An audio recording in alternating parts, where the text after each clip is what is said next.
Hi, everyone. Welcome to our webinar on building an impactful peer support program. If you can see on the right-hand side of the screen, we do have some upcoming events around peer support, so do check us out then. So I'm Sabrina Uy. I am the CEO and co-founder of Calm Collective, and we're joined by Cloris, whom you can see here on screen. And she's our senior marketing executive at Calm Collective. So if you, hi, sorry, Cloris, say hi. Okay, so let's go to the next slide. So yeah, we're gonna just introduce you to Calm Collective and what we have done with peer support before going into the nitty-gritty of what peer support is, as well as to discuss with you some insights around how to build and sustain your own peer support program.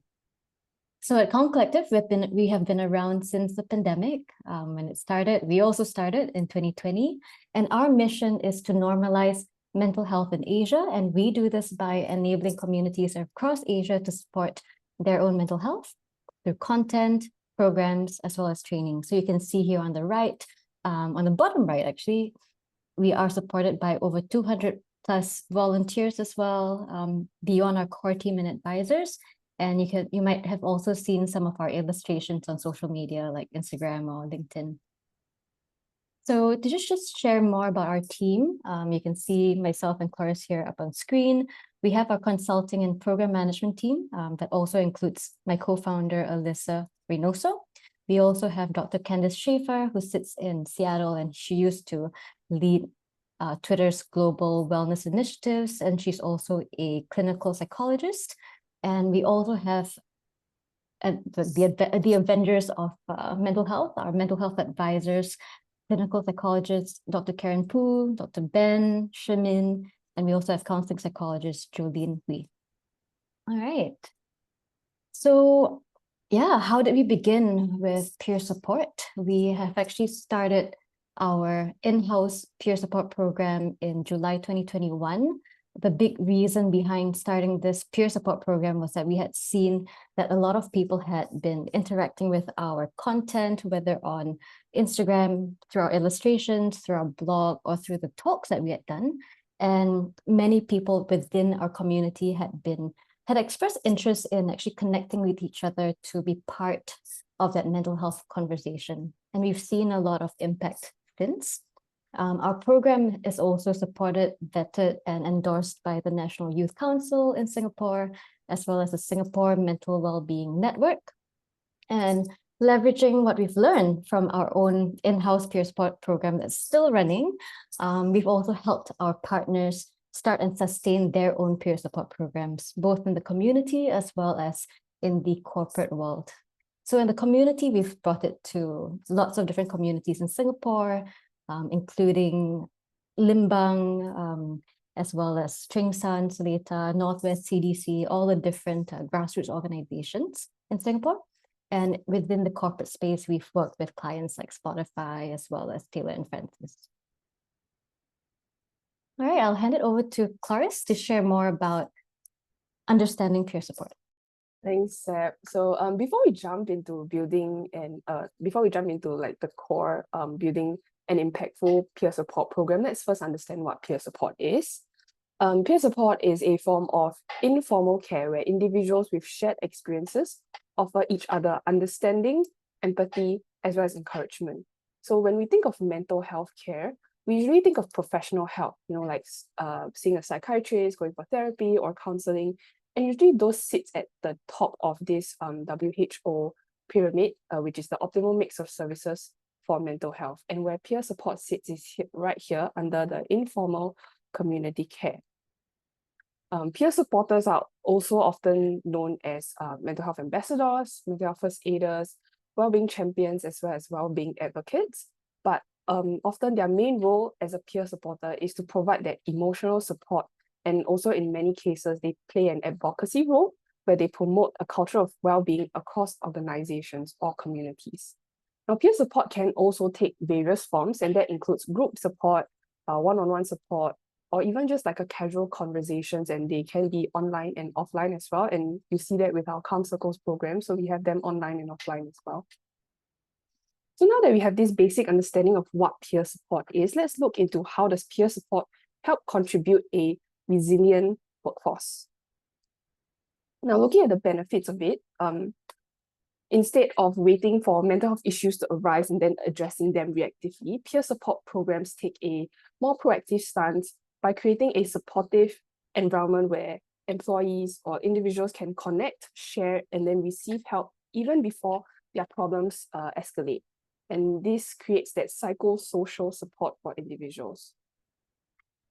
And in creating a space where these individuals can feel safe to discuss their concerns, peer support also encourages the openness, thereby reducing that fear of judgment, which will lead to an increase in psychological safety. Furthermore, peer support not only helps individuals manage stress and challenges, but it also helps to destigmatize the mental health challenges and empower them to take control of their mental health. This also helps to build personal and collective resilience within an organization or community. So a mentally in the context of an organization, a mentally healthy workforce is more productive and engaged, and employees who feel supported will more likely stay with the company, and that will contribute to a lower turnover rate. Now, the benefits of peer support don't just stop at the person receiving the support, it also extends to the person providing the support. And we can see that in examples of our Calm Circles program.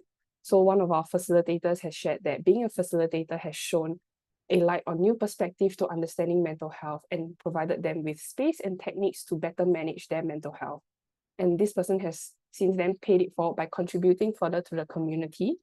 And just to recall, another one of our facilitators shared that ever since becoming a peer support facilitator, he has improved in his listening skills, and that made him a better boyfriend.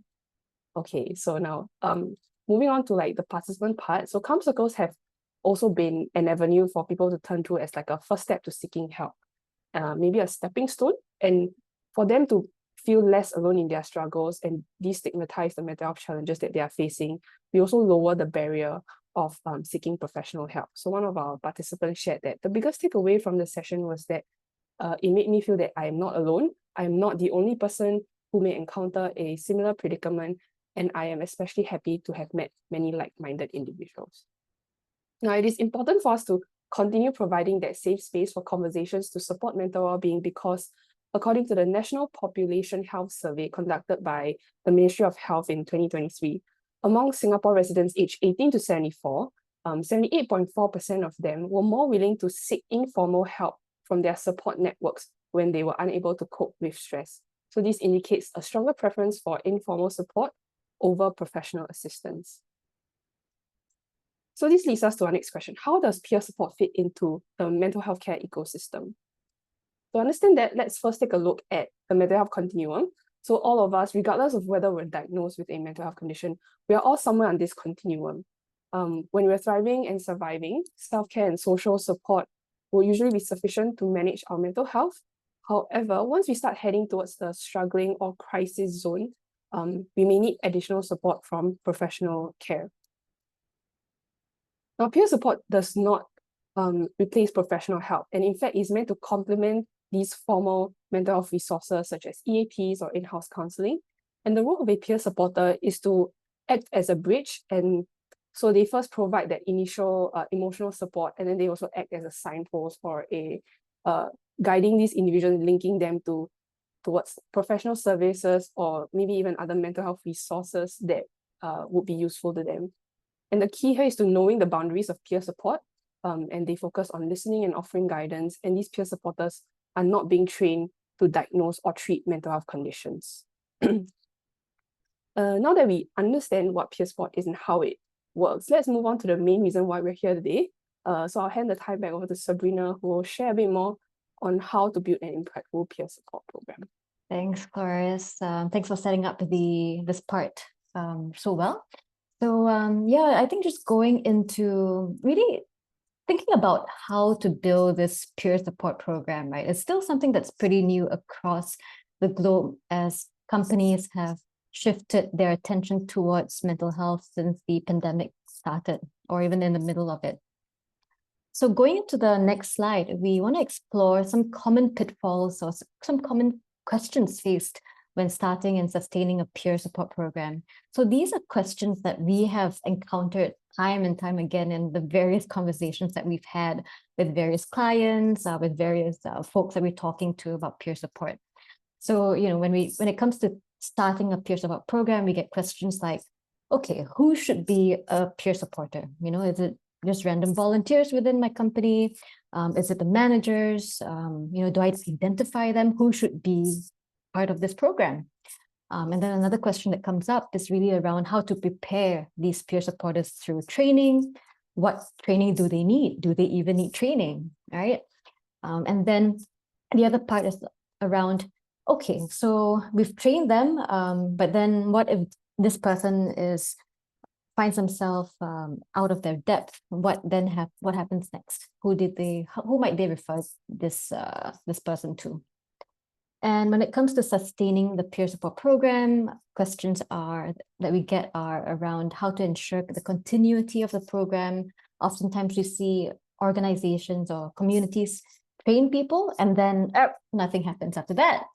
And so it's really around how do we deploy them? How do we make sure that there's that sustained effort and support?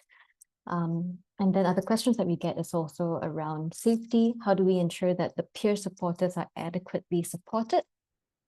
And then how do we make sure that the peer supporters, who are usually volunteers, how do we ensure that they remain engaged? So these are just some of the common pitfalls. And if these are questions that you're asking yourself, you are definitely not alone. All right. So going to the next slide, and here's where we really want to talk about how to build your peer support program. The way that we look at it, it's really around how do you start and how do you sustain? Those are really different things. Oftentimes, organizations get stuck at starting and then kind of forget to look at the sustenance part of it. And the way that we look at it is through three different ways. One is around building a program. Second one would be around the volunteer engagement, because oftentimes it's run by volunteers. And then finally, the learning and development aspect. Yeah. So before even starting, we would actually just invite everyone to take a step back to really think about, how does this peer support program really fit to your broader organizational goals, right? Like, how will this peer support program support your organization and its people? How might this fit into your already present mental health ecosystem? And maybe it might also uncover certain gaps within the ecosystem. And then a big question is always around, what does a successful program look like? Because by tackling this question up front, this makes sure that you are able to ensure the continuity of the program and make sure that we are on track to make sure that this is a so-called success, right? The other parts to consider would be around ownership. Who's actually taking responsibility for this program? Is it a volunteer? Is it someone who's full-time? Is it someone who's spending 50% of their role on this program? And then finally, sponsorship. So obviously, to make this happen, it's not gonna all come for free. It's not gonna come on volunteers' time. So who will sponsor any costs related to this program, whether it's for training, whether it's for program consultancy, and so on? And where is this budget going to come from? So the budget that we've seen, where it comes from, is usually from learning and development, or if a company has a diversity and inclusion budget, that sometimes comes from there. We've also seen it coming from like other broader HR budgets, and also sustainability budgets. All right, so so just kind of tackling the program aspect of designing and refining your program to make sure that that impact. When we're looking at starting and sustaining the peer support program, we're really looking at a 4-part process. So firstly, we're looking at how to design the peer support program. Is this program meant to be supporting people locally within that local office, or even a factory, right? Or is this meant to be, or is this program meant to support across borders, across countries? How are you going to be activating the peer supporters? Is it one-to-one? Is it going to be in a group format? Is it informal or formal? So there are many ways to tackle this. And then once you've designed that peer support program, how will you be launching this program? How will you ensure that this program is properly communicated to the right people at the right time so that they know that there are these peers supporting whom they can reach out to. Then going to the sustain phase, we want to make sure that we are measuring the impact of this program. Usually we'll see metrics like, okay, how many people have been supported through this program, how many people have been trained, what's the qualitative feedback there. And based on all of those metrics that you're collecting and that data, we want to make sure that we put that back into optimizing the program and possibly redesigning it, refining it, depending on the needs of your organization. So then going into volunteer engagement, obviously these peer support programs cannot be a program without the peers. So all of these peers tend to be volunteers, as I've shared earlier. So what we're going to look into is really around the recruitment process. Who will you be recruiting to be part of this program? What is the profile you're looking for? How will you be onboarding them? In terms of the mix of volunteers that you're going to have, are you going to get representatives from different business units, from different from different localities, different seniorities as well? We have seen that some very effective peer support programs would include very influential stakeholders like senior leaders, some managers as well. And then you also want to look into how you might activate and engage your volunteers. And in doing so, also defining the boundaries and roles in which they will actually interact with the rest of the organization. Finally, we want to look at learning and development because now we're clear about what this program is and how you want to engage your volunteers and what their roles are going to be and what it's not going to be. So how will we then make sure that they are sufficiently prepared and well supported throughout their time being a peer supporter within your organization? So we want to look into training. So obviously, what's the foundational training to make sure that they are ready? And then along the way, as they are deployed, as they are activated, how will you then ensure their safety through mentorship, through supervision? You might want to bring in a coach or a mental health professional from the outside to make sure that they're able to debrief any challenges that they're facing. We might also create a space to enable the peers to teach each other. That's actually very powerful in terms of how they can learn because they would know the context the best. And then, of course, further down the road, after maybe 2 years, their skills may be a bit rusty, or if they haven't been practicing for a while because of other work obligations that they have to attend to, will there be some kind of refresher training down the road or even upskilling? So this is broadly how we will look at it. And yeah, we're going to just share some best practices that we've seen out in the real world. And Cloris will take us through a couple of case studies. Thank you. So before we dive into the best practices from companies that we've worked with, I want to just highlight an important note. So just know that every organization is unique. Your needs, your resources, your internal culture will all determine what works best for you. So as we go through these examples, take what resonates with your team and maybe adapt it to fit your own organization. So now with that in mind, let's look at the best practices from companies that we've worked with, starting with BBH Singapore. They are a creative agency and we've had the opportunity to work with them since 2021. So what's great about what they're doing is that their senior leadership are also championing mental health. This allows them to unlock budgets and sponsor wellbeing initiatives. And their team of peer supporters, or otherwise known as Care Bears, so cute, right? They are trusted peers and they were voted by team members to become part of the Care Bear teams.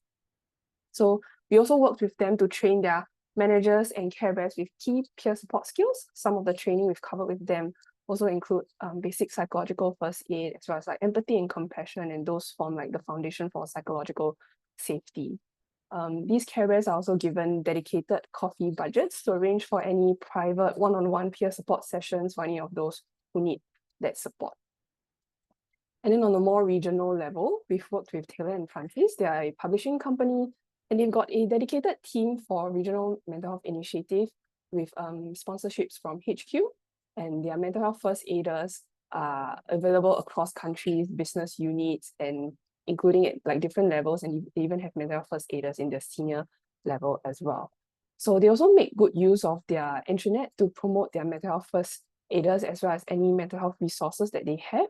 So it's a very intentional effort to let the team at Taylor and Francis know that, okay, these are the resources that are available to them.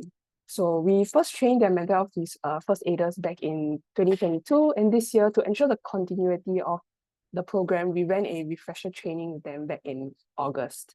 And then the mental health initiative team also regularly engages with the mental health first aiders team. Okay, passing this back on to Sabrina, who will take you through Spotify Global. Thanks, Doris. So yeah, one of the really interesting clients that we work with is actually Spotify on a global basis. So we work together with them pretty closely on their global mental health initiative called Heart and Soul. And this is led by a dedicated team. So meaning they have full-timers on this, and it's sponsored by their CHRO. And what's really interesting about how Heart and Soul is set up is that they have a global partners team for strategic planning, as well as to respond to just-in-time events like any crisis, like the war, what else has happened? Like holiday seasons as well. So they have global partners that sit in the US, in the UK, and us in the APAC region. And the way that they've looked at this is that the partners team really partners their dedicated team to make sure that any strategic initiatives are set up in a way that is really holistic and covers the full continuum of mental health. The other thing that is interesting about how they're set up, amongst a lot of other things, is that when it comes to recruiting the ambassadors, oftentimes, as we shared earlier, it's really volunteer. It's really a voluntary effort.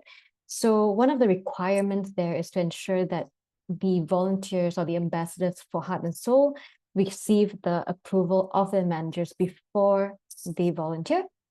And in supporting their ambassadors, they have also set up dedicated ambassador circles that runs on a monthly basis across the globe to continue their support and learning. So it's really a space for them to really reflect on their ambassador journey, as well as to upskill themselves. All right, so just sharing more about how we partner our clients. So you've already got a bit of a snapshot. So going to the next slide, Calm Collective's approach is really two-pronged in a way, right? So leveraging our team's diverse lived and professional experiences, it's really enabled us to deliver programs that are authentic and relevant, that resonate with working professionals across the mental health continuum. We have also been working on a regional and global basis, and it's really all about balancing the Asian cultural nuances. We are called Calm Collective Asia, after all, fully. It's also balancing it out with the global inclusivity. So on one hand, we recognize the nuances across Asian cultures, like respect for hierarchy, tradition, and filial piety, while ensuring our programs are relevant and inclusive for audiences across the globe. And looking on the right side, we've talked about strategy, program implementation and management, as well as impact measurement. We're able to do all of that. But this also is supported by our communication and engagement strategy that ensures the programs that we roll out together with our clients are as engaging as possible and is really reaching everyone in as relevant a way as possible. And going into peer support, so we're able to partner with you end-to-end from start to sustain to optimizing on the three fronts that we've pointed out. So from program consultancy to volunteer engagement and to L&D. This is something that we've done since we've started our own program. It's been developed in-house, and it's been enhanced through the work that we've done over the years, together with the community as well as the corporate partners that we've had. So yeah, here's an overview of how we can work together. And now going to the next slide to just share a little bit more about how we approach training. So we've designed a peer support facilitator training program that really tackles the foundational skills that we believe peer supporters should have when it comes to supporting their peers with their mental health. So this training program is delivered in a hybrid style. So there is virtual self-paced learning, where you get to learn from trainers like Dr. Syed Harun Al-Habshi, Dr. Karen Pu, Joshua Tan, Shimin Liu on the bottom right. And you can see that they are representing various mental health professions from we have a psychiatrist, psychologist, as well as an art psychotherapist. And this is complemented by live training. So once you've learned the theory on the self-paced learning platform, you can then practice those skills live, which is facilitated by a mental health professional with the support from our team. So what key modules that you'll learn would be mental health literacy, self-care, and self-compassion. We really believe that you must be able to take care of yourself in order to take care of others. And then key skills around peer support like deep listening and group facilitation. And on the top right here, you'll see from one of our peer support facilitators, a very nice testimonial that she shared. So amongst the various courses that she's attended so far, the training materials that we've curated has been the most comprehensive, clear, and concise for understanding and application. So yeah, that was a wonderful testimonial. And of course, we would like to invite you to find out for yourselves by joining our program. So luckily, so very timely, we're now opening our training program to the public. And this is the first time we're actually making it available to the public without any, no strings attached. You don't have to volunteer or nothing. So this will cover the full training program as I just shared with you, and it will take place at the start of next year in January 2025. Oh, mini typo. So we'll be sharing more information with you via the follow-up email. This information is also going to be available on our website. So check it out and share with your friends, family, colleagues, and anyone who'd like to share to learn. Okay, and yeah, so tomorrow we will also have a preview of our training. So it will be an introductory workshop, and the focus will be on listening. So aptly, we have named it Stop Fixing, Start Listening, because we often tend to fix people's problems when all they need is a listening ear. So join us tomorrow if you're available by registering via this QR code if you have your phone with you, or Pavs has also shared the links in our chat. Yeah, okay, so going to the next slide. That's about it. So the invitation here is to partner with us if you have any inquiries around peer support or any other workplace well-being programs. Please get in touch with us. You can find our inquiry form on screen here or on our chat. It's also on our website, and you can also find us via email. And maybe Cloris, would you like to share about our Calm Circles happening on Saturday?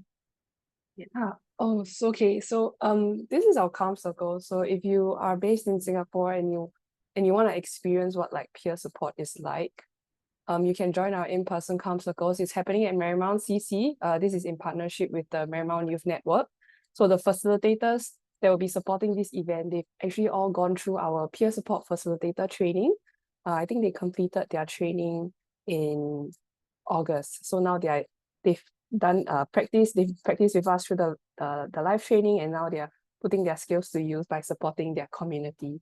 So we will be talking about self-care. So I encourage everyone to come join us. Refreshments are provided. Yeah, come join us, learn, share, and connect with the community over self-care. And maybe you will take away a thing or two about how to improve or how to start your own self-care plan.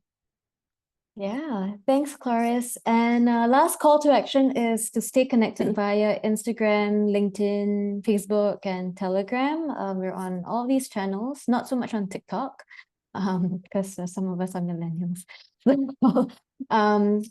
So yeah, we've come to the end of our sharing and presentation. At this point, we'll just stop our recording